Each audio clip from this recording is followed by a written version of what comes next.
Muy bien.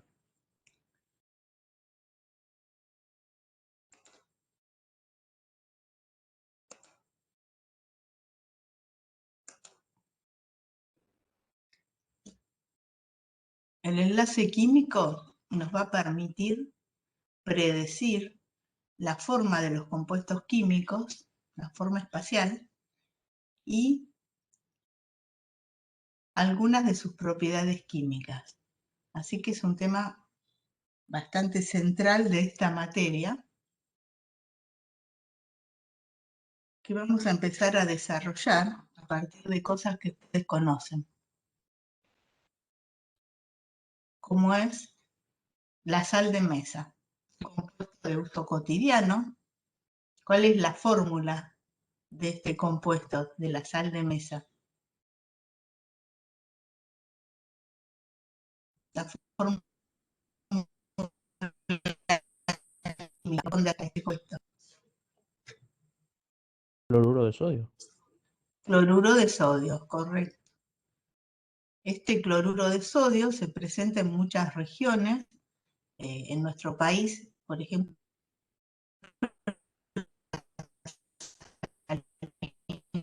las grandes en comienza a secarse el suelo y se forman estas formas geométricas que tienen que ver con el sodio. Acá también como las, bueno, la forma de cristal. ¿Alguien conoce las Salinas Grandes? No. Bueno, muy bien. Cuando tengan oportunidad, vale la pena. Bien. Si ustedes tuvieran que escribir la ecuación de formación del cloruro de sodio, podrían hacerlo, por ejemplo, a partir de los elementos del cloro, que se presenta como una molécula diatómica, y de sodio, que es un metal blando, se puede cortar con una pinza de depilar, un cuchillo.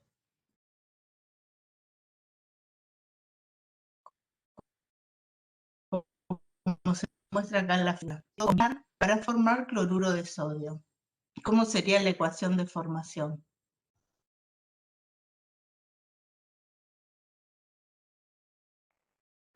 Sería cloro 2 más 2 de sodio. Resulta en ¿Sí? 2 de cloro de sodio. Muy bien. Y lo que sabemos nosotros, creo que todos más o menos saben o tienen esta sustancia como un ejemplo típico de una sustancia iónica. ¿Es así realmente? A lo mejor a partir del seminario 1 pudieron visualizarlo, a partir del seminario de Redox, donde disociaban todas las sustancias iónicas. Bueno, este compuesto es un ejemplo típico de enlace iónico. Acá tenemos la reacción, un tubo con gas cloro, moléculas diatómicas. Se produce la reacción cuando se agrega sodio, que es un sólido, tiene esta forma cristalina también. Y fíjense que la reacción ocurre liberando luz y calor, como se observa aquí. ¿Y qué se forma? Se forma otro cristal. Se forma un cristal de cloruro de sodio, un cristal, un sólido cristalino. Bien, para esta parte de la materia vamos a usar los símbolos de Lewis, que consisten en escribir el símbolo del elemento y rodearlo de puntos, cruces, cuadraditos, lo que se les ocurre, rodeando a ese símbolo químico. Esos puntos, cruces, cuadraditos, etcétera, van a representar los electrones de valencia de los átomos. Y en este caso tenemos el átomo de sodio con su único electrón de valencia y el átomo de cloro con sus 7 electrones de valencia. Recordamos que el sodio pertenece al grupo 1, justamente porque tiene un único electrón en la capa de valencia, y que el cloro pertenece al grupo 17 o 7, porque contiene 7 electrones en su capa de valencia. Entonces, podemos representar la ecuación con estos símbolos de Lewis y mostrar que este sodio, este átomo de sodio, transfiere un electrón al cloro para formar 2 iones. Entonces el sodio quedó como catión sodio, no tiene ningún electrón, y el cloro quedó con sus 8 electrones y una carga negativa. Pero ojo, esto es una manera de representar un compuesto iónico, pero en realidad las interacciones en un compuesto iónico no son entre 2 iones, sino que son entre todos los iones positivos y todos los iones negativos que forman el cristal. Acá tenemos el sodio y el cloro, y después del enlace vamos a tener iones sodio y aniones cloruro. Y fíjense cómo varían los tamaños de los iones respecto de los átomos. Esto ya lo vieron en algún seminario, pero bueno, prestamos atención y recordamos y registramos lo que aprendimos. Entonces, se forma un sólido iónico formado por iones positivos y negativos que interaccionan en esa red cristalina. Un cristal es un arreglo espacial, una estructura geométrica que se repite en todas las direcciones del espacio.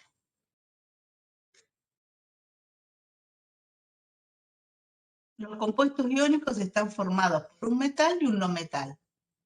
Los metales serán tanto más reactivos cuanto menor es la energía de ionización, el potencial de ionización, una propiedad que ustedes encuentran tabulada en la tabla periódica, y si no tenemos acá una tablita. Esta es la definición para aplicar esta propiedad periódica. El metal en estado gaseoso pierde un electrón y se transforma en un catión también en estado gaseoso. Y entonces cuanto menor es la energía de ionización, es decir, cuanto menos cuesta que ese elemento, que ese átomo pierda un electrón, más reactivo será ese metal. Bueno, esto también lo vieron, cómo varía la energía de ionización. Disminuye en un grupo porque se agregan electrones en niveles cada vez más externos, y aumenta hacia la derecha porque aumenta la carga nuclear y los electrones están cada vez más retenidos y entran todos en la misma capa, en el mismo nivel energético.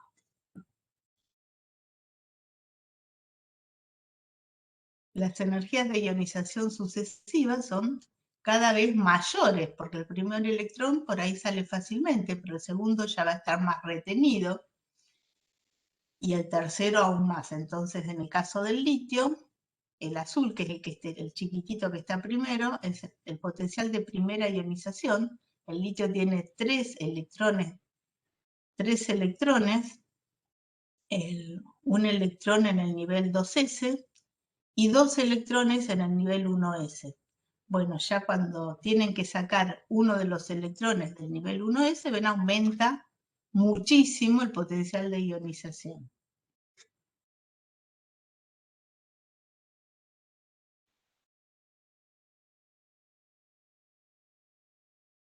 Eso es para los metales. ¿Qué pasa con la otra parte del compuesto iónico, el no metal, que puede formar un compuesto iónico? Los no metales son más reactivos cuanto mayor es la afinidad electrónica en valor absoluto. Y la afinidad electrónica es otra propiedad electrónica que la definimos de esta manera. El elemento en estado gaseoso gana un electrón y forma un anión también en estado gaseoso. ¿Qué signo tiene la afinidad electrónica? Esto por ahí provoca confusión porque algunos libros tienen un criterio antiguo. En la materia vamos siempre a considerar que cuando se libera energía, esta energía tiene signo negativo, que cuando se requiere energía, esta energía tiene signo positivo.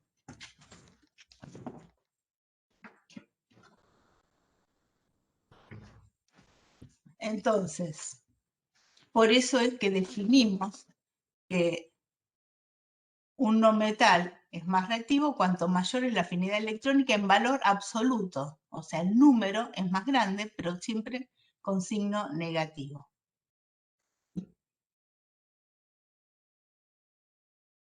Bueno, la variación de la afinidad electrónica es bastante irregular, es una propiedad difícil de medir y en muchos casos, a veces más que hablar de afinidad electrónica, se habla de electronegatividad, que como vamos a ver en un ratito, es una cosa totalmente distinta a la afinidad electrónica, pero todo esto surge porque esta afinidad electrónica es muy difícil de medir y su variación es muy irregular. Recordamos que el potencial de ionización y afinidad electrónica no son propiedades iguales y de signo contrario, no son procesos inversos.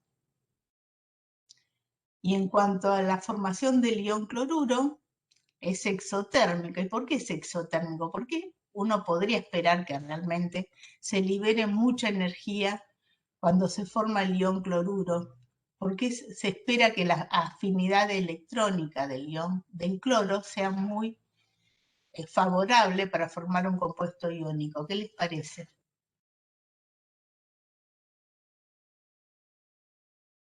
Me estoy adelantando, estoy viendo qué es lo que tienen aprendido de antes o qué es lo que conocen. O a lo mejor tal vez lo vieron cuando vieron propiedades periódicas. ¿Por qué yo ya puedo esperar que la afinidad electrónica del cloro sea alta y muy negativa?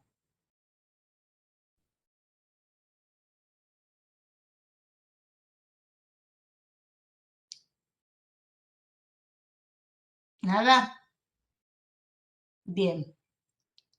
Cuando vieron tabla periódica, vieron que los gases nobles son muy poco reactivos. Y eso se atribuye a que estos elementos tienen completa la capa de valencia. Todos los gases nobles son monoatómicos y tienen completa la capa de valencia, la capa más externa. Y entonces, cuando el cloro adquiere un electrón para formar el ion cloruro, adquiere la configuración electrónica que le corresponde al gas noble que está pegadito a él, y por lo tanto esta configuración electrónica de capa de valencia llena va a ser muy estable y se libera mucha energía. Esa energía es la afinidad electrónica. ¿Está bien? ¿Se entendió? Ustedes tienen que poder razonar estas cosas. Bueno, quiere decir que si sabemos cómo varían la energía de ionización y la afinidad electrónica, podremos predecir si un compuesto es iónico. Y ejemplo de eso es el ejercicio 3 de la guía, donde les dan pares de elementos y les preguntan cuáles de ellos formarán posiblemente compuestos iónicos. ¿Intentamos resolverlo? A ver, cloro y bromo, ¿formarán un compuesto iónico?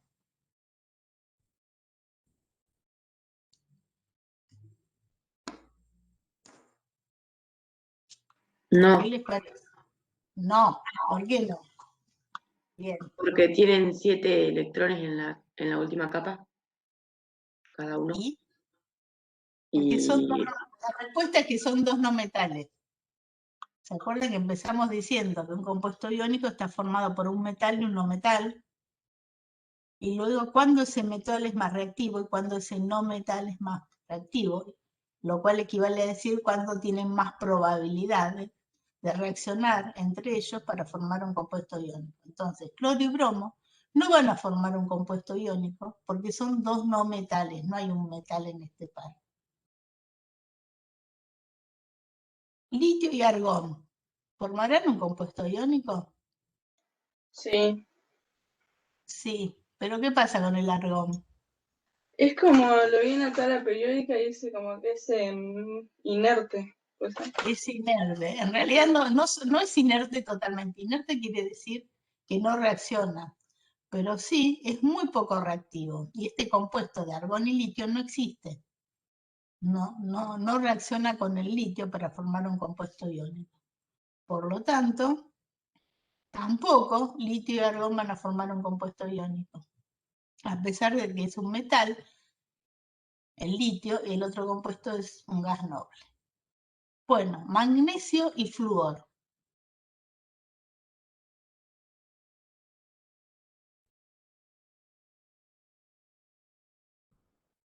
sí, porque ese sí, el magnesio, el metal y el flúor no metal.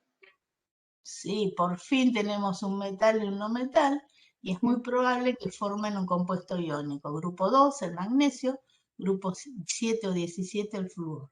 Oxígeno y nitrógeno. Son dos no metales.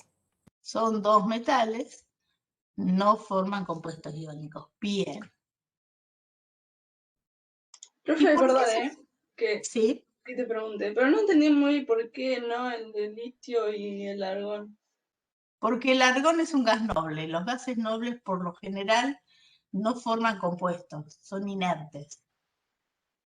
Hay excepciones, pero podemos decir que no forma compuesto con ningún otro elemento. Bueno, listo. Gracias. Una generalización que no es del todo cierta, pero lo podemos tomar así en esta parte de la materia. Y nunca vamos a ver compuestos de los gases nobles, sí los que cursen química inorgánica van a ver algunos compuestos. Bueno, ¿por qué se forma un cristal? ¿Por qué no se forman los iones y ya está? Si decimos que el cloruro de sodio es un compuesto iónico, que está formado por iones, yo hago reaccionar cloro y hago reaccionar sodio. El cloro es gaseoso, el sodio es sólido, y bueno, perfectamente esas dos sustancias se podrían unir, formar dos iones y quedarse ahí como iones sin formar un cristal. En toda la química, por lo general, la idea siempre es tener en cuenta los cambios energéticos. Y cuando un proceso es favorable, por lo general se libera energía. Cuando hablamos de la afinidad electrónica del cloro y dijimos que era negativa, es porque la formación del ion cloruro es un proceso exotérmico y por lo tanto es un proceso muy favorable.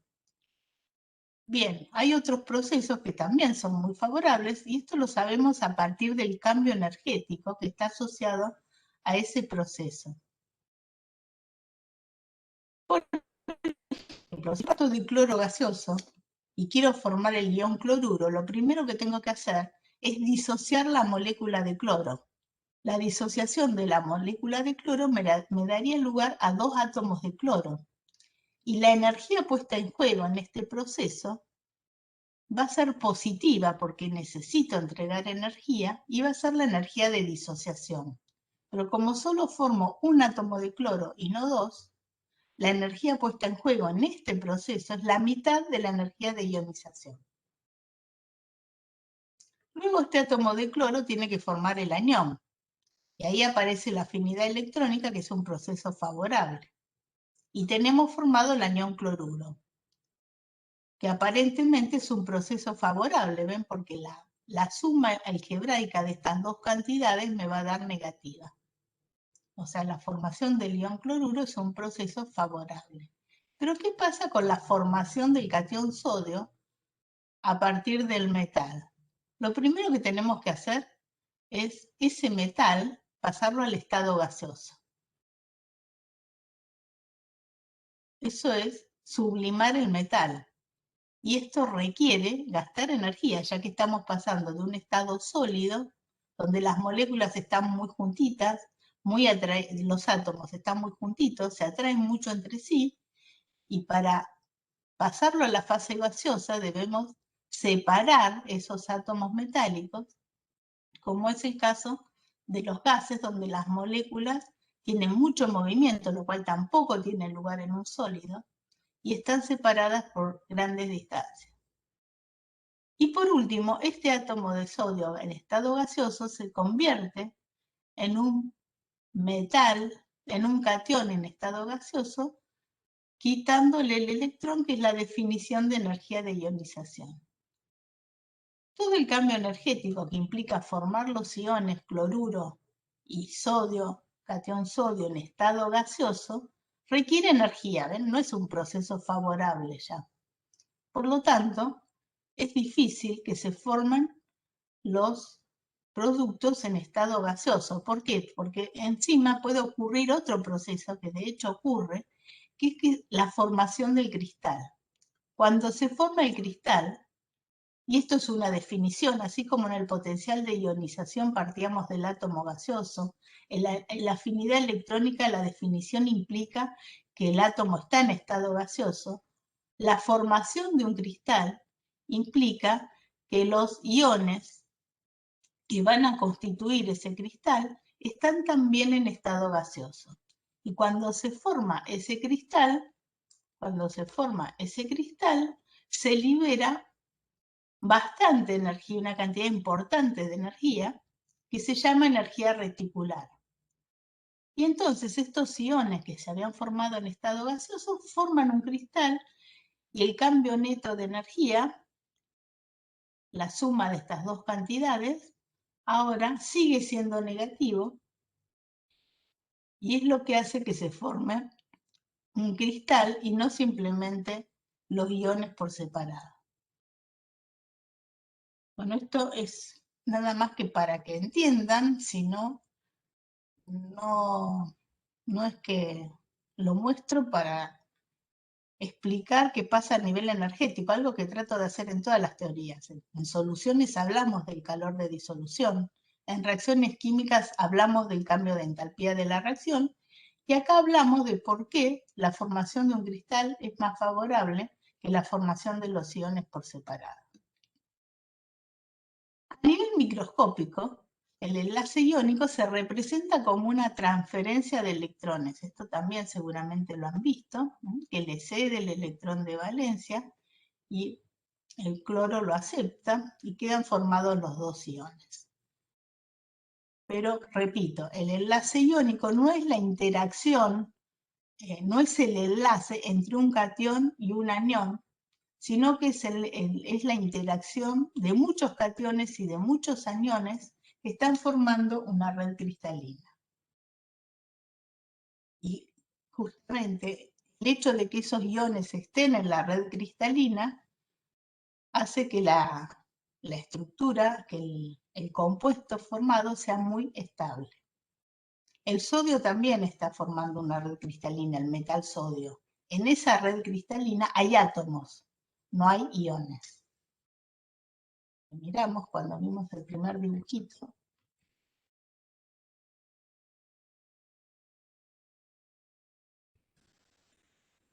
Hasta lejos de hace tiempo. Acá ven, teníamos el sodio formando también un cristal. Estas esferitas de color violeta representan átomos de sodio, mientras que en este cristal tenemos cationes sodio, que serán las esferitas violetas, y aniones cloruro, que serán las esferitas verdes.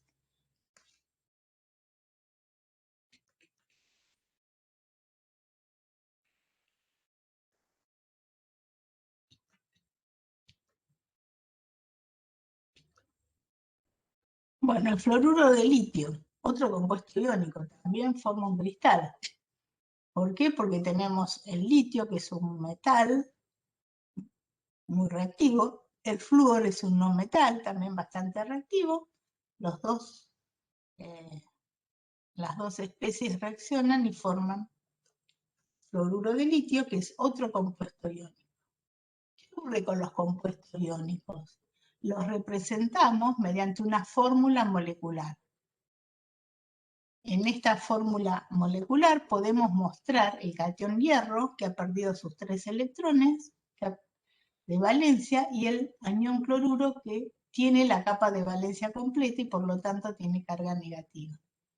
Y hay 3 aniones cloruros porque la fórmula molecular que corresponde a este cristal no tiene carga, es neutra.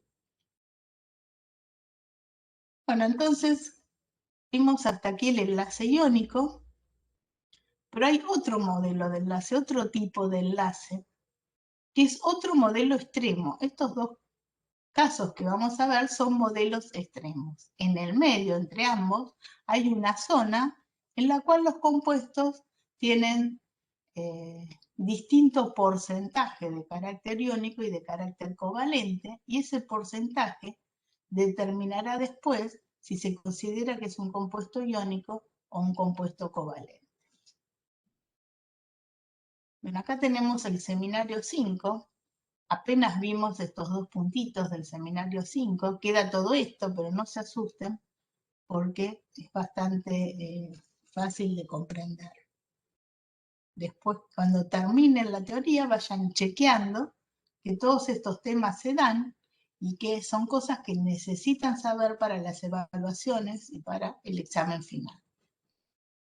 Bueno, el enlace covalente, el otro modelo de enlace, se da cuando los átomos comparten uno o más pares de electrones de la capa de valencia. Se da generalmente entre átomos de un mismo elemento no metálico, entre distintos no metales o entre un no metal y el hidrógeno. Recordamos que el hidrógeno está metido ahí a veces en el medio de la tabla periódica, otras veces está bien a la izquierda. En realidad tiene características de metal y de no metal. O sea, no se puede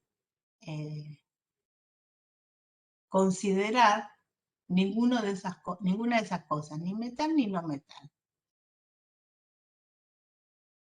Y cuando se forma el enlace covalente, existen distintas interacciones. El enlace iónico corresponde a la interacción entre una carga positiva y negativa, a la interacción electrostática entre una carga positiva y negativa. Bueno, el enlace covalente también considera interacciones electrostáticas.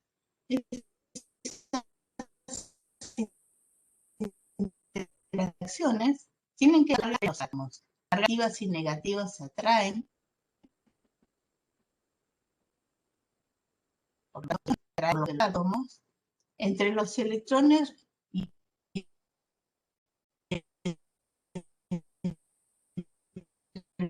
los núcleos existirán repulsiones. Todas estas interacciones son electrostáticas. El iónico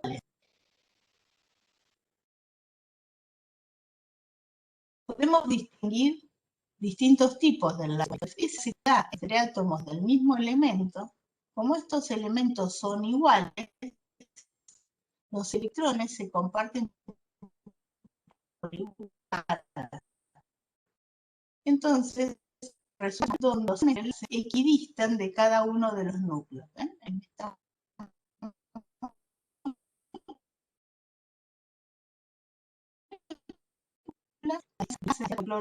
la izquierda es igual que la distancia de este par de enlace hacia el núcleo del átomo de cloro de la derecha. Los los símbolos de Lewis, usando distintos colores para representar los electrones. Pero ojo, los electrones son indistintos, o sea, siempre son electrones. Yo no puedo decir que este electrón azul es distinto de este electrón rojo. Y por lo tanto, no puedo decir que este electrón rojo sea de este átomo de cloro y que este azul sea de este átomo de cloro. En realidad, los electrones están en atómicos. Entonces, cuando se forman moléculas ocupan orbitales. ¿Qué pasa cuando tenemos dos no metales que no corresponden al mismo elemento? En ese caso, tenemos un enlace covalente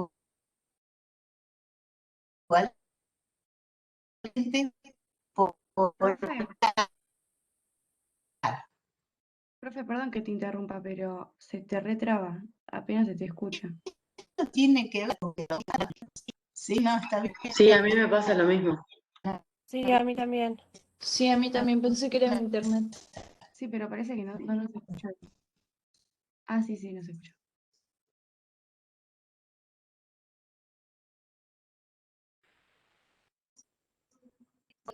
¿Cómo? ¿Se escuchó bien o no? Ahora Yo no escuché ahora nada, profe.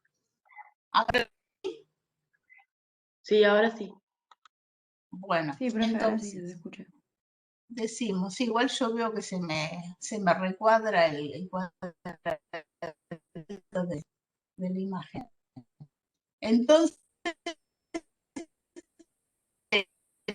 tenemos enlace covalente y son dos estos electrones Profe, se sigue de cortando. valencia electrones de valencia de cloro que están en azul.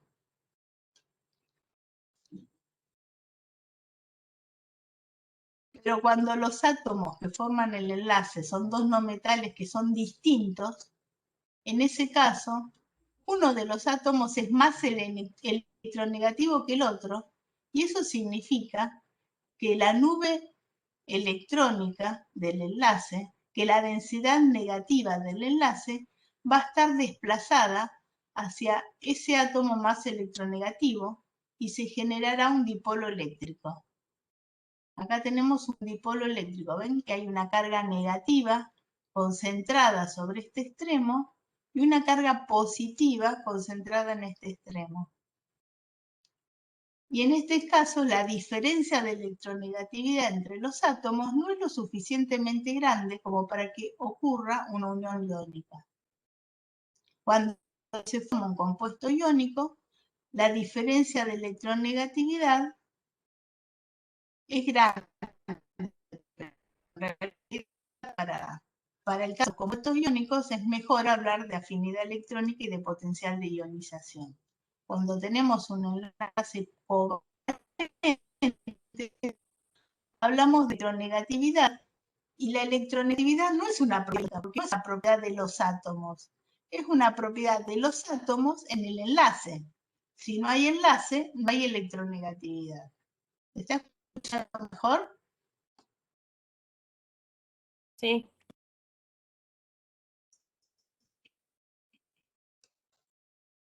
Bueno, entonces podemos decir cómo varía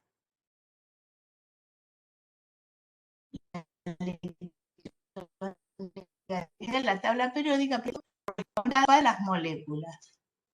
Un átomo muy electronegativo posee afinidad electrónica muy negativa y potencial de ionización también grande. Y por eso atrae los electrones del otro átomo cuando se forma un enlace covalente. Entonces tenemos tres conceptos relacionados: electronegatividad, enlace covalente, enlace entre dos no metales.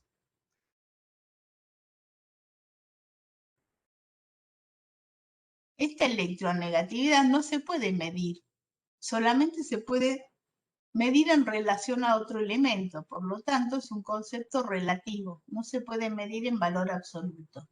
Y por eso es que existe una escala de electronegatividades que inventó Pauling, que se conoce como escala de Pauling.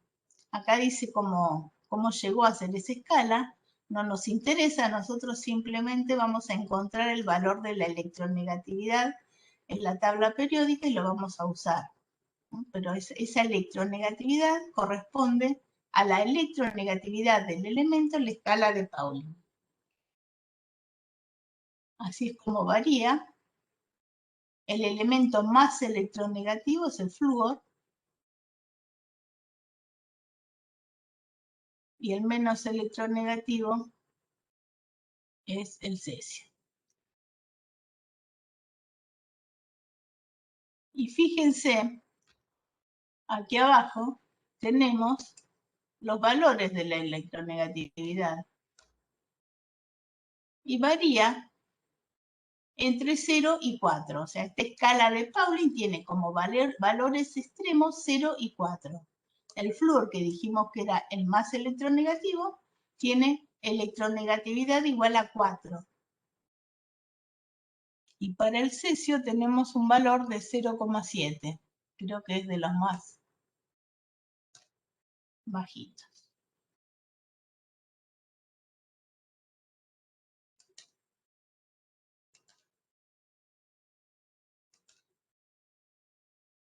Bueno, entonces, en el enlace covalente polar, los átomos comparten electrones, pero no lo hacen de la misma forma. El flúor es más electronegativo que el hidrógeno, si estamos considerando el fluoruro de hidrógeno, y por lo tanto atrae los electrones del enlace hacia su núcleo más fuertemente que el hidrógeno, y entonces hablamos de una separación de cargas de un dipolo eléctrico, donde la densidad negativa está ubicada sobre el átomo de flúor y la densidad positiva sobre el átomo de hidrógeno. Y lo que tenemos acá es que hay otra vez, es la distancia, es el radio, esto tiene que ver con el radio covalente que vimos cuando vieron las propiedades periódicas. Si yo tengo cloruro de hidrógeno, el cloro es menos electronegativo que el flúor, pero el enlace sigue siendo covalente y también covalente polar. Nuevamente acá vemos la separación de cargas. El extremo negativo, la densidad de carga negativa, va a estar ubicada sobre el átomo de cloro. Entonces, ¿se puede predecir si un compuesto es iónico o covalente? ¿Qué herramientas tenemos? ¿Qué les parece? Ver si el compuesto es la forma y la electronegatividad. Ver qué átomos le forman, ver la electronegatividad, ver el potencial de ionización, ver la afinidad electrónica. Bueno, todo esto se puede resumir en el carácter iónico del enlace. A medida que aumenta la diferencia de electronegatividad, aumenta el carácter iónico del enlace. Y entonces pasamos de un enlace covalente no polar, donde como los átomos son iguales, la diferencia de electronegatividad es 0, hasta un enlace iónico en el cual ocurre la transferencia de un electrón de un átomo hacia el otro. En el medio tenemos enlaces covalentes polares de distinta carácter iónico o enlaces iónicos de distinto carácter covalente. Y entonces esta flecha llega hasta 4, porque 4 menos 0 da 4, y 4 era el mayor valor de electronegatividad en la escala de Pauling. ¿Cuál es el criterio entonces? Bueno, el criterio es calcular la diferencia de electronegatividad, delta de electronegatividad entre los dos elementos. Y cuanto más grande es esa diferencia de electronegatividad, mayor es la probabilidad de que el compuesto sea iónico. Igual, ojo, la química es una ciencia experimental, todo está sujeto a la experimentación y hay veces que las cosas no son ni negras ni blancas, sino que son grises. Por ejemplo, en este caso del carácter iónico, en algunos casos se toma como límite una diferencia de electronegatividad de 2 para decir que el compuesto es iónico, y esto corresponde a un 61% de carácter iónico, pero si apenas me quedo con el 51%, la diferencia de electronegatividad que le corresponde es 1,7.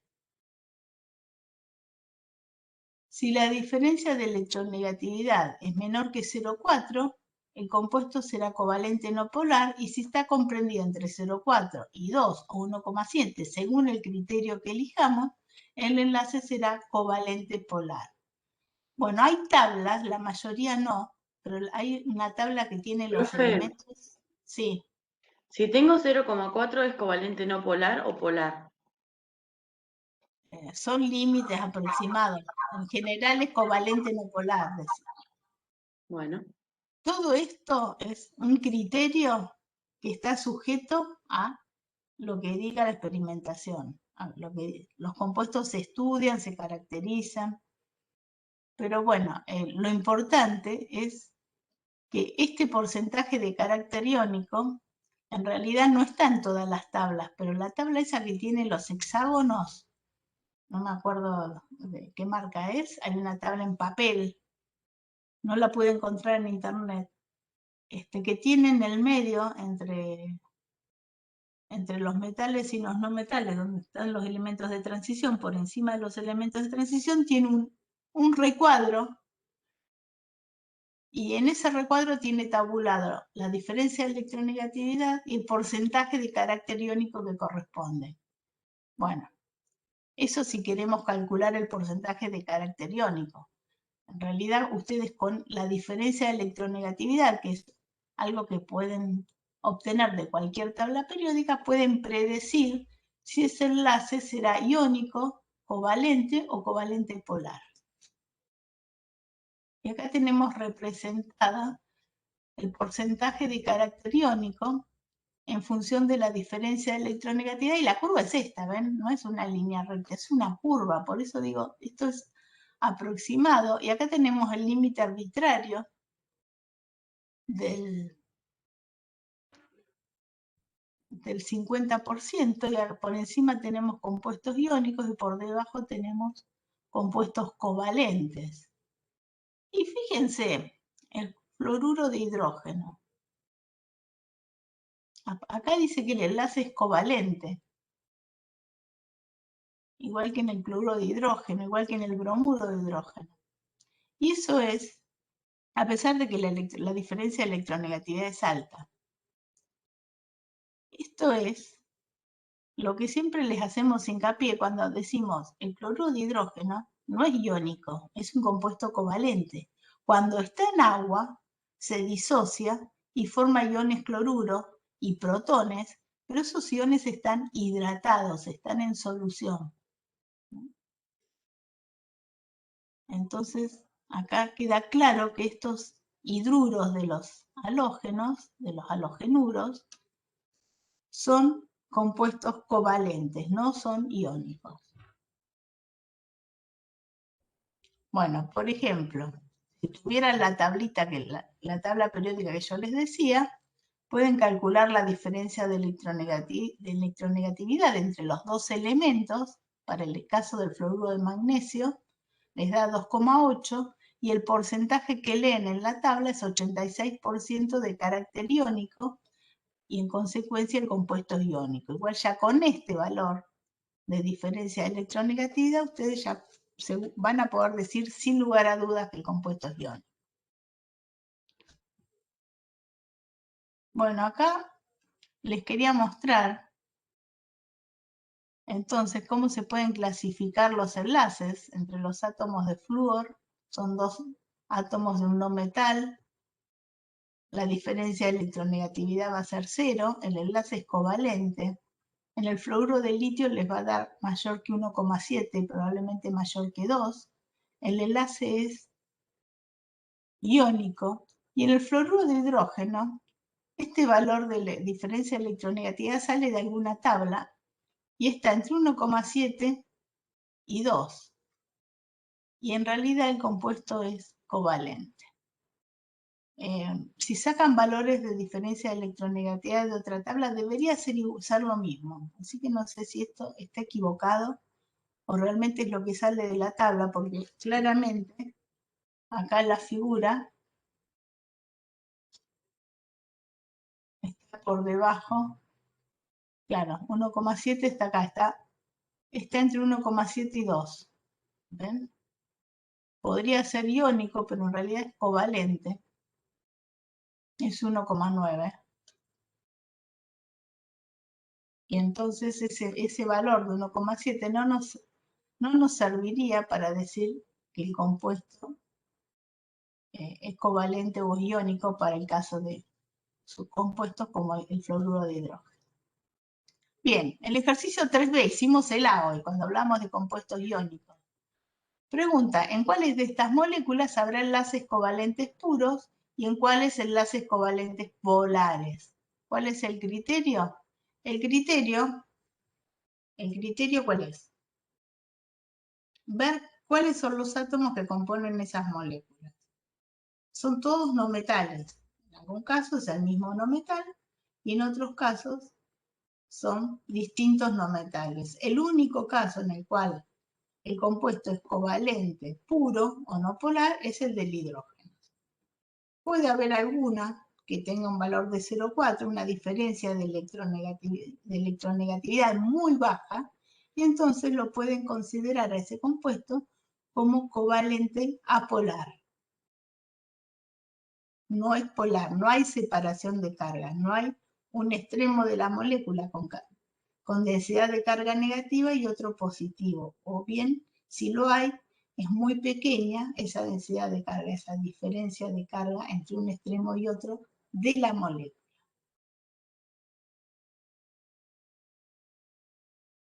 Bien, ¿y qué pasa con los gases nobles? Hablamos de los metales, de los no metales.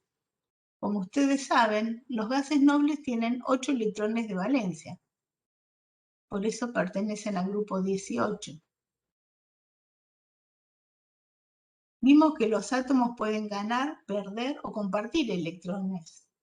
Y todo eso parece que tiene como único fin adquirir el mismo número de electrones que los gases nobles más cercanos a ellos en la tabla periódica. ¿Por qué? Porque estos gases nobles son estables, entonces el átomo con estructura de gas noble tiene que ser estable.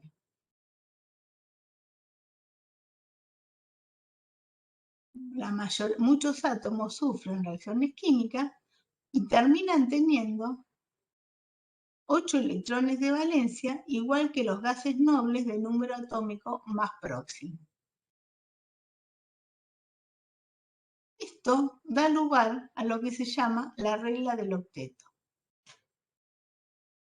Fíjense que cuando se forma un anión cloruro, se rodea de 8 electrones y adquiere una configuración de gas noble. Cuando se forma el catión sodio, se pierde el electrón de valencia y adquiere la configuración de gas noble de número atómico más próximo a él, que es el que está en el periodo de arriba al sodio. No está en el mismo periodo, pero es el que tiene el número atómico más próximo a él. Y cuando se forma un enlace covalente, se comparten los electrones con la misma idea, con la idea de adquirir la configuración de gas noble.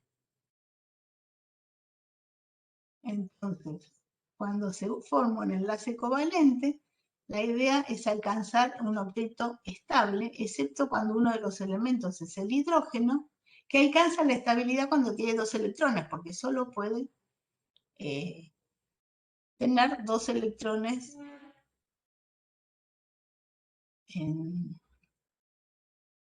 para completar el octeto, que no es un octeto. Bien, esto vale para las subcapas S y P llenas del átomo. O sea, cuando se completan las subcapas S y P, entonces hay 8 electrones. Capa S completa implica 2 electrones. Capa P completa implica 6 electrones. Capa de valencia completa implica 8 electrones. Esto es lo que se conoce como la regla del octeto.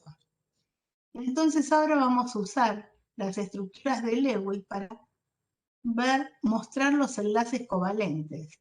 Lo que está a la derecha de las reacciones, o sea, los productos de la reacción, están destacando el hecho de que se ha completado el octeto, en el caso de la molécula de cloro, o la configuración electrónica del helio en el caso de la molécula de hidrógeno. Y usamos estas representaciones que se llaman estructuras de Lewis. En las estructuras de Lewis mostramos los pares de electrones que se comparten cuando se forma una molécula covalente. Estas estructuras de Lewis son propias de las moléculas covalentes.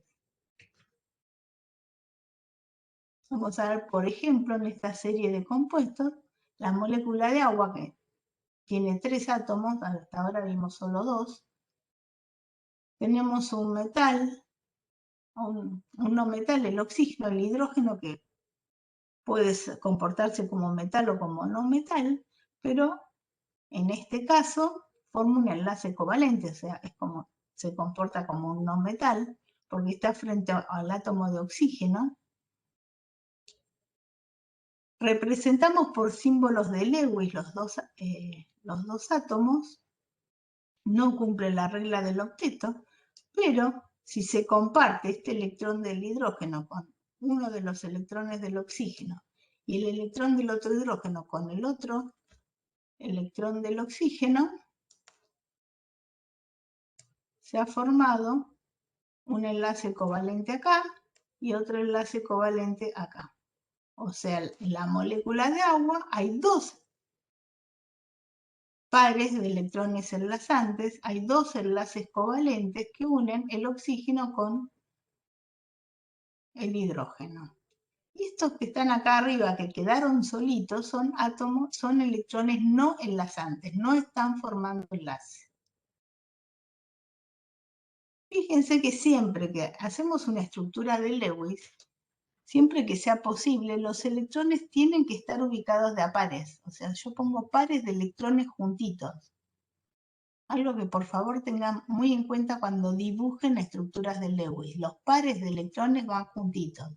Y yo marco con cruces los electrones del hidrógeno y con redondelitos los electrones del oxígeno, solamente a los efectos de dibujar, sin equivocarme, la estructura de Lewis, pero son todos equivalentes. La cruz y el redondelito son todos electrones, y no se puede decir si esta cruz que está acá formando el enlace es un electrón que provino del hidrógeno o que provino del oxígeno.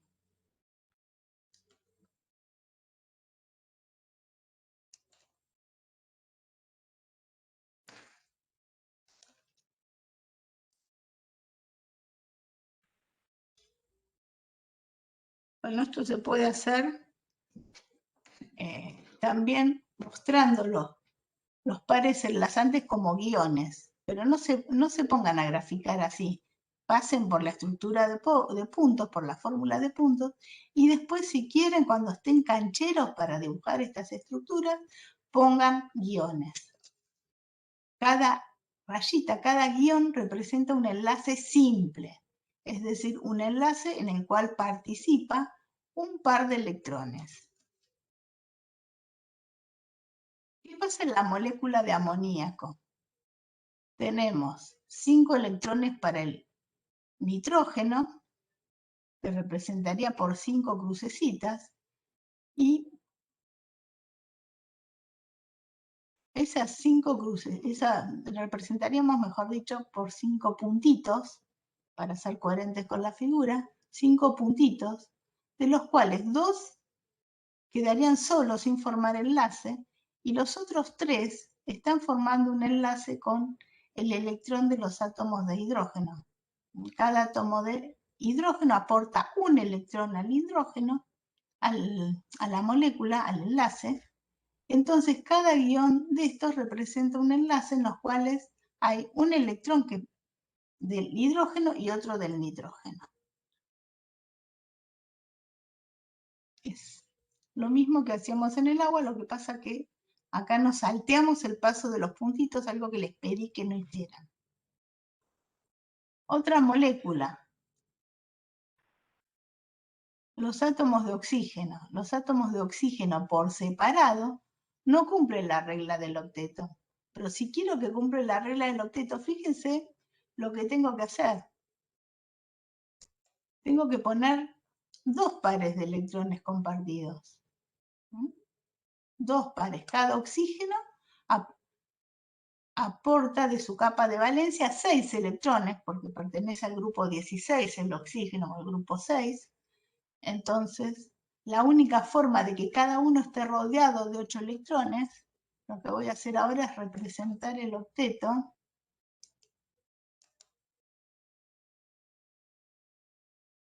Quiero cambiar de color, pero no me acuerdo cómo es.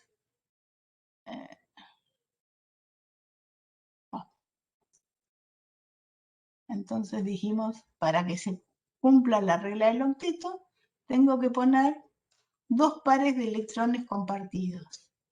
Y entonces cuento los 2 pares de electrones que comparten, son 4 electrones, 6, 8 electrones para cada átomo de oxígeno. Y así logré completar el octeto. ¿Cómo se logró esto? Mediante un enlace covalente entre los átomos de oxígeno. Este enlace covalente se llama enlace covalente doble, porque no está formado por 2 electrones, por un único par de electrones, está formado por 2 pares de electrones. Y entonces, si lo representáramos por guiones, acá deberíamos hacer 2 rayitas, 2 guiones uniendo los 2 átomos de oxígeno. Otro caso, la molécula de dióxido de carbono. Tenemos 6 electrones del oxígeno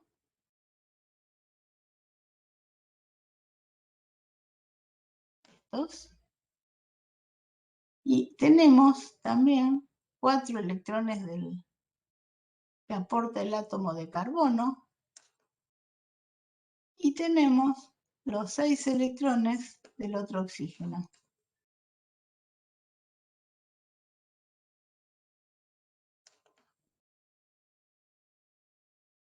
La única forma, esto es práctica, ustedes se las tienen que ingeniar para escribir la molécula y que cada átomo en esa molécula, que es covalente, esté rodeado por 8 electrones.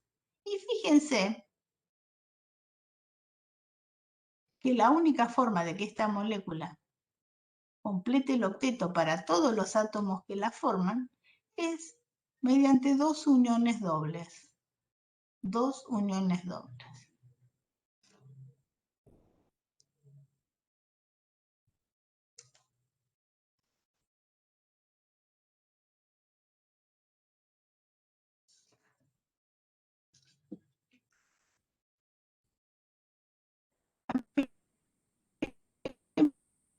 Pues yo claro, como ocurre en la molécula de nitrógeno, ¿ven? 5 electrones de nitrógeno, 5.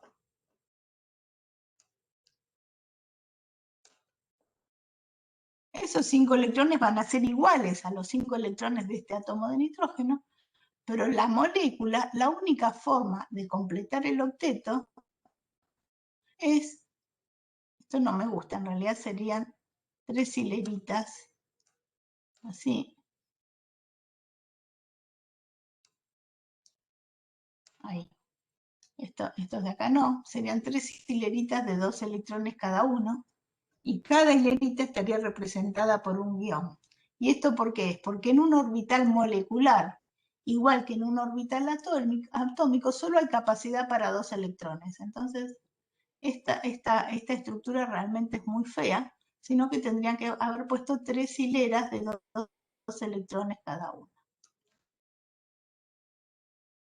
La estructura final está bien.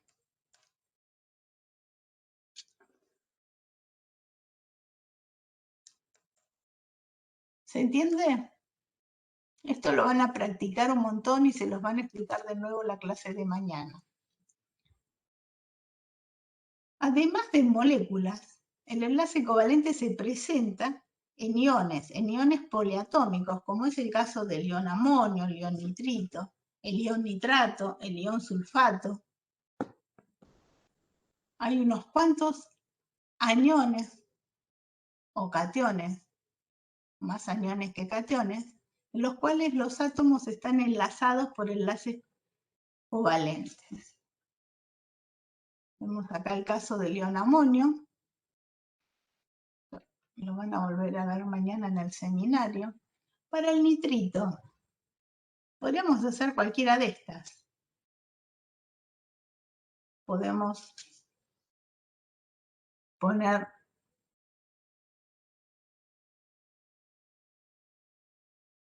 un enlace simple con este átomo de oxígeno de la izquierda o un enlace simple con el átomo de oxígeno de la derecha.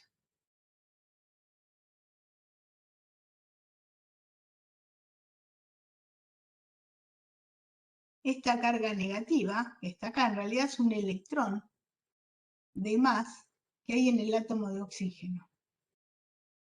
Y por eso este oxígeno tiene dos electrones, está rodeado por dos electrones que corresponden al guión, los dos electrones enlazantes,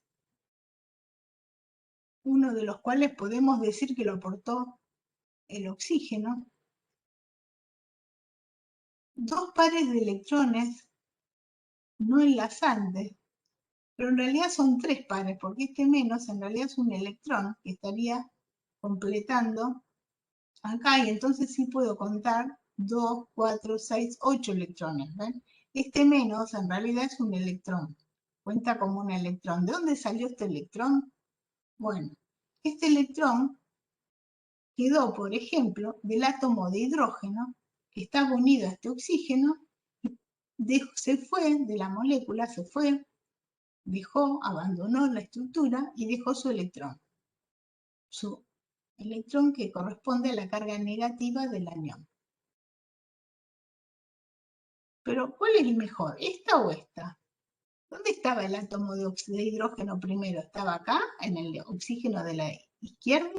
¿O estaba acá, en el oxígeno de la derecha? ¿Qué les parece?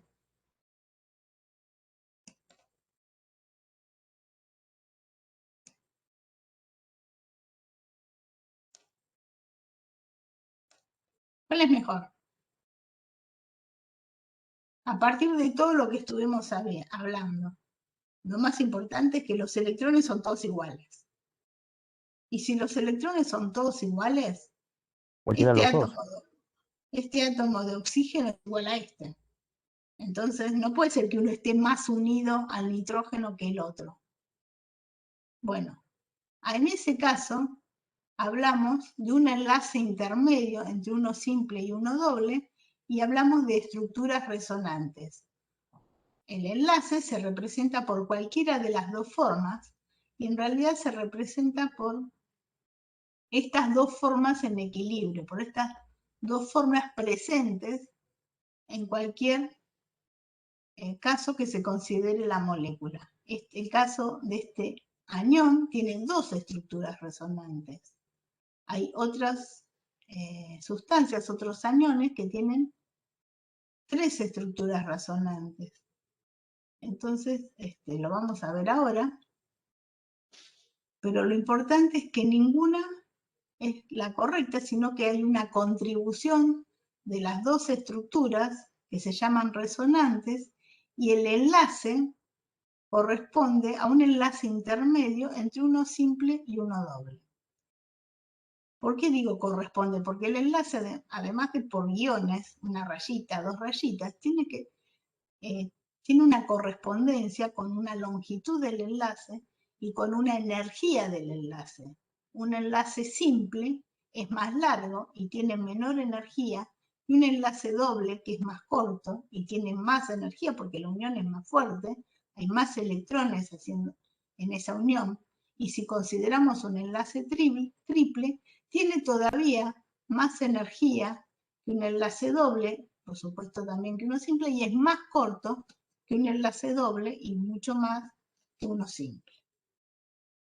Todas esas son propiedades que se miden, la fuerza del enlace, la energía del enlace y la longitud del enlace son magnitudes que se miden.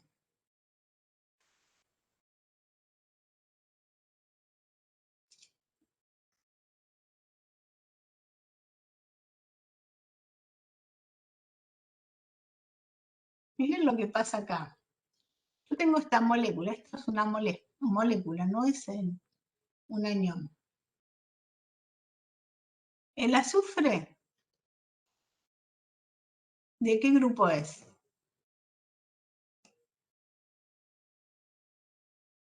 ¿De qué grupo es el azufre? Grupo 6. Grupo 6. ¿Cuántos electrones de valencia le corresponden? 6. 6. Entonces voy a tener 2 electrones de valencia por acá, otros 2 por acá,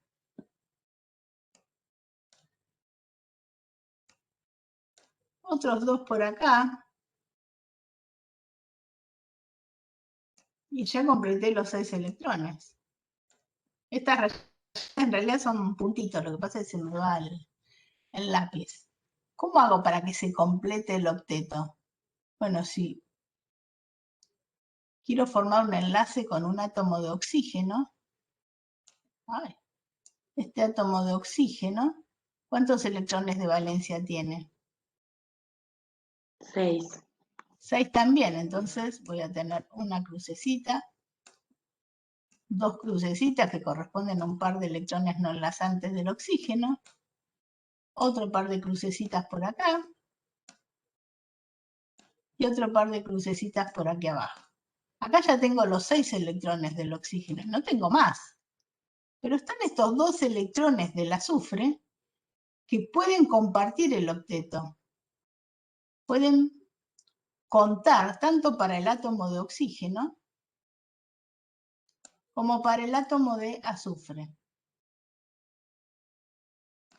que va a completar su octeto con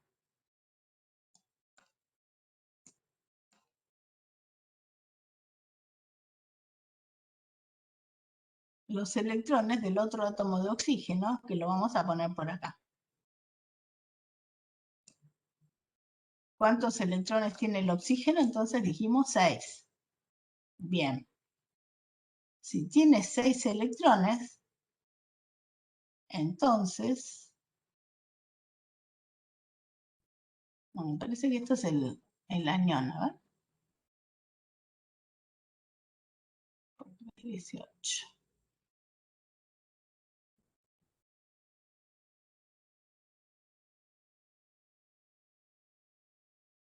Esto es el anión. Después lo voy a revisar, pero esto no es la molécula, esto es el anión sulfito. Y si es el anión sulfito, tiene 2 electrones de más.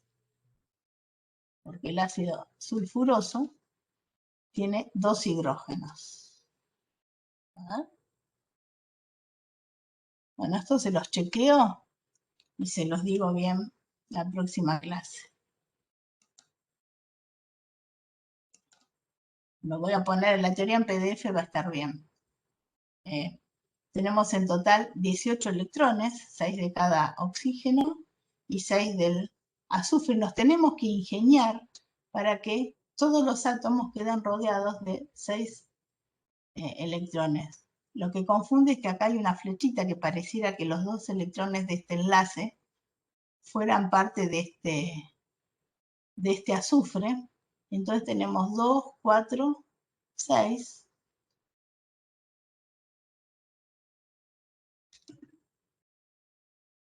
Está bien, ahí se vio claro. Lo que pasa es que mi dibujo dejaba bastante que desear. Tenemos el azufre con sus 6 electrones.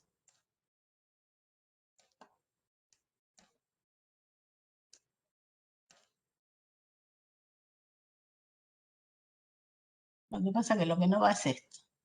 Ahí está. De nuevo, el azufre con sus 6 electrones.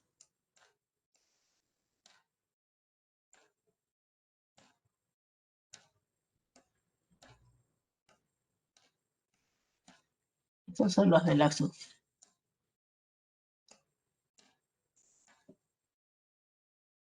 Tenemos el oxígeno. Encontré el color para cambiar. El átomo de oxígeno con sus 6 electrones. Y para completar el octeto va a usar los electrones del azufre. Estos. Y el otro átomo de oxígeno, para completar el octeto, tiene que aportar sus 2 electrones a este enlace formando un enlace doble y los otros 4 van a estar de manera simétrica alrededor de él. Ahora sí. Entonces, tenemos este átomo de oxígeno que tiene todos los electrones, los 8 electrones que requiere la estructura del octeto completo. Tenemos el átomo de azufre con su octeto completo.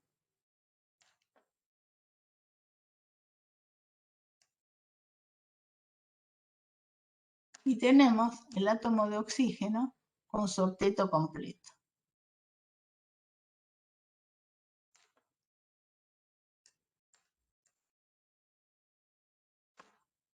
Bueno.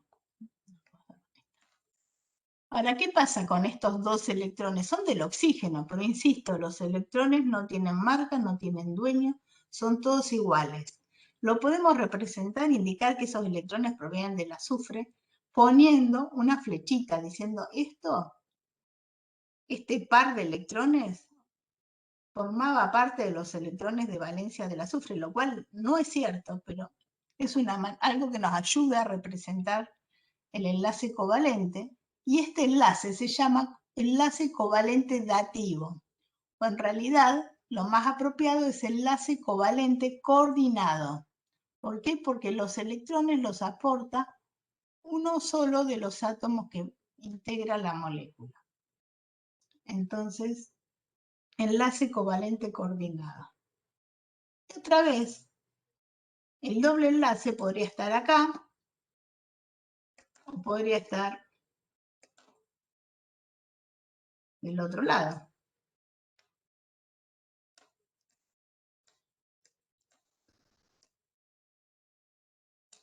Con la práctica voy a escribir mejor con esto. Pero bueno, también podría ser así. ¿Cuál es la correcta? Los pares libres no los pongo, pero podría ponerlos si quieren.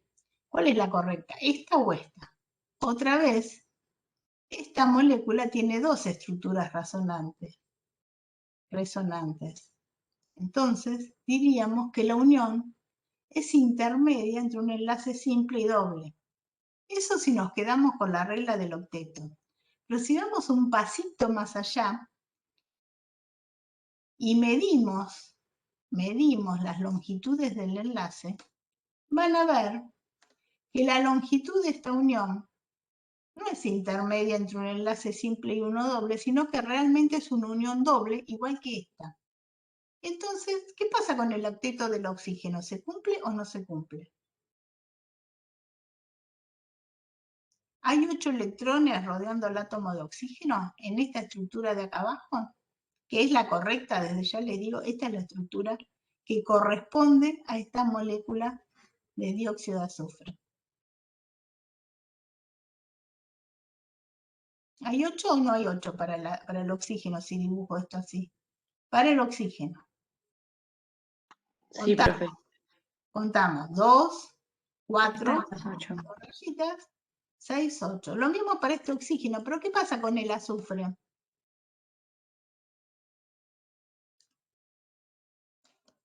¿Cuántos electrones están rodeando el átomo de azufre? 10. 10. ¿Y la regla del octeto? Bueno, para ser rigurosos, la regla del octeto solo se cumple para los elementos del grupo 2. Para el oxígeno se cumple a rajatabla. Ustedes no pueden escribir un átomo de oxígeno que esté rodeado por más de 8 electrones. Para los electrones del grupo 3 en adelante, como es el caso del azufre, se puede ampliar ese octeto. ¿Por qué?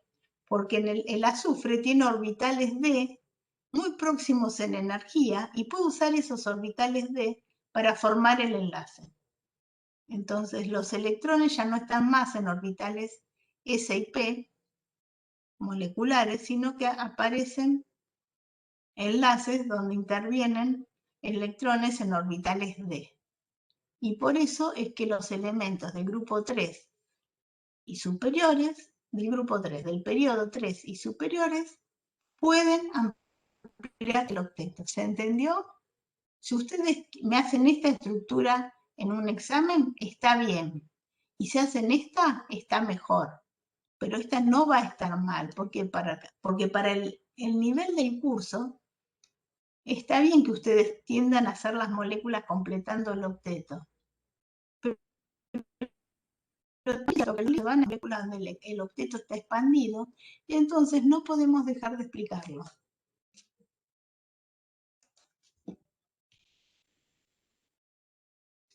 Bien, esto es un ejercicio de la guía. Fíjense, escribir los símbolos de Lewis para distintos átomos, clasificar la unión química en iónica o covalente y dibujar estructuras de Lewis que correspondan a los compuestos del inciso B. Y acá estructuras de Lewis, en el caso de este compuesto, el cloruro de calcio, que es claramente iónico, o el cloruro de potasio, que también es iónico. ¿Por qué? Porque me doy cuenta a simple vista, porque el potasio y el calcio son elementos de los grupos 1 y 2, son metales. El cloro es un no metal que está en la otra punta de la tabla. Bueno, para estos elementos, que el enlace es iónico, harán el símbolo de Lewis que representa los iones. Los símbolos de Lewis que representan el catión y el anión. Y le damos una vuelta de tuerca más al tema de la energía. Y vamos a pensar qué es lo que ocurre a nivel energético cuando se rompe un enlace y cuando se forma un enlace. Nos parece sumamente razonable que si queremos romper un enlace haya que entregar energía. ¿Estamos de acuerdo? Uno piensa, quiero romper el enlace. Y entonces, ¿qué hago? Y entrego energía para separar esos dos átomos que estaban unidos por un enlace. Estamos de acuerdo, ¿no? Entonces, romper un enlace requiere energía. El cambio de energía que tiene lugar cuando se rompe un enlace va a ser una magnitud positiva. Es un proceso endotérmico. Por otra parte, si romper un enlace requiere energía, formar un enlace, que se puede ver como el proceso opuesto, tiene que liberar energía. Cuando se forman enlaces, el compuesto se estabiliza porque todos los átomos se rodean de 8 electrones o algo parecido. La molécula es más estable que los átomos por separado. El proceso es exotérmico y el cambio de energía es negativo. Entonces, se puede definir la energía de enlace. La energía de enlace que se mide, se determina experimentalmente, corresponde a la energía necesaria para romper un mol de enlaces. Ven, acá aparece el concepto de mol para algo que no son ni átomos, ni moléculas, ni iones, son enlaces. Entonces es la energía necesaria para romper un mol de enlaces de una sustancia covalente gaseosa para formar productos gaseosos que tendrán que estar a la misma temperatura y presión. Esto de la presión y la temperatura es siempre importante cuando hablamos de sustancias gaseosas. Esta energía que se determina experimentalmente se llama energía de enlace o energía de disociación del enlace. Es la que vimos cuando disociamos la molécula de cloro, que hablábamos de la formación de átomos de cloro gaseosos a partir de la molécula. Entonces, como estoy rompiendo el enlace, estoy disociando el enlace, la energía de disociación es un valor positivo. Y la energía de enlace se define como la energía necesaria para romper un mol de enlace. Siempre va a ser una magnitud positiva. Bueno, hay tablas de esto. ¿Cómo se lee esto? Por ejemplo, si tengo un enlace entre dos átomos de hidrógeno, la energía de enlace es de 436 kilojoules por mol de moléculas de hidrógeno. Por cada molécula de hidrógeno hay un mol de enlaces y esta es la energía que corresponde, la energía que hay que entregar para romper ese enlace. Si hablo del fluoruro de hidrógeno, fíjense que tengo que entregar 563 kilojoules por mol de moléculas, que es lo mismo que decir por mol de enlaces, y así sucesivamente tienen tabuladas distintas energías de enlace. En el caso de la tabla superior son todos enlaces simples y abajo tenemos algunos ejemplos de las energías de enlace para el caso de enlaces dobles y triples. Y fíjense, si miramos el enlace carbono-carbono, el enlace simple carbono-carbono,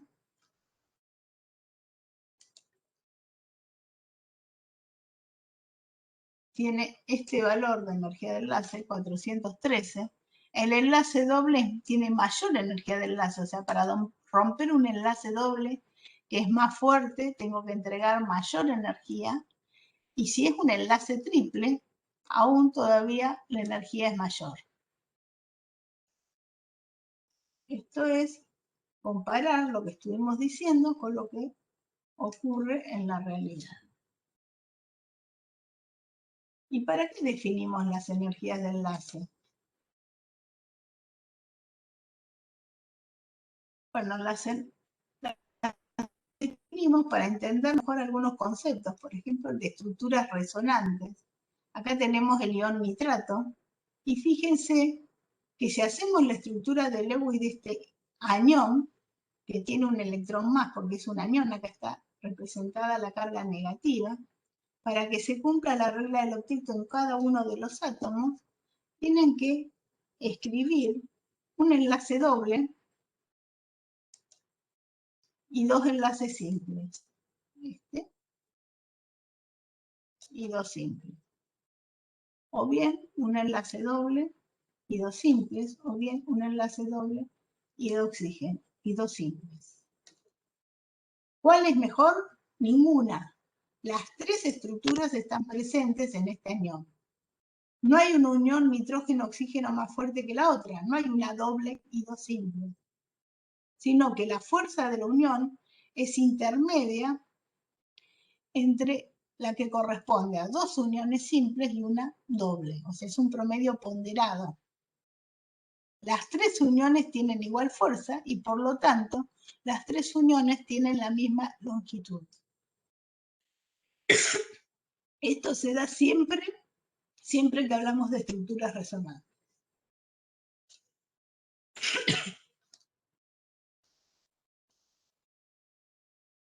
Bueno, ¿y qué pasa cuando hablamos de entalpías promedio de enlaces? Tenemos, por ejemplo, estas tablas. Esto sirve para enlaces covalentes y en realidad tenemos muchos casos de moléculas que tienen enlaces carbono-hidrógeno.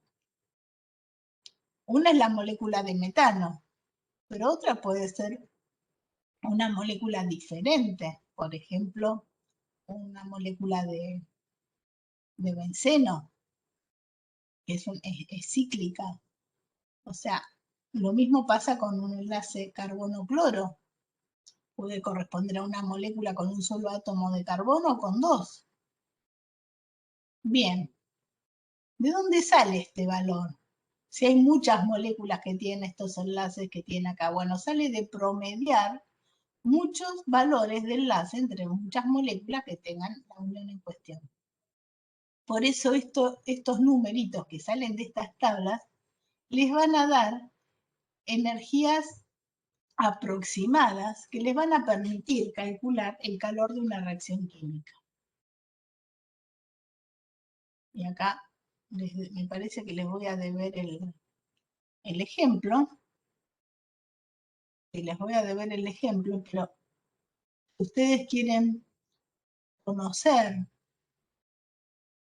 el cambio de entalpía de una reacción, pueden contabilizar los los enlaces que se rompen y los enlaces que se forman, cada uno con su correspondiente signo, sumar todo y eso va a ser un valor aproximado al cambio de entalpía de la reacción, que es otra magnitud que se puede medir y que puede coincidir mejor o peor con lo que salga de estas entalpías de enlace promedio.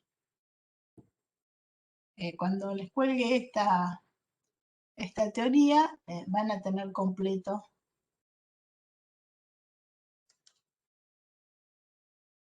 van a tener un ejemplo que muestre eso.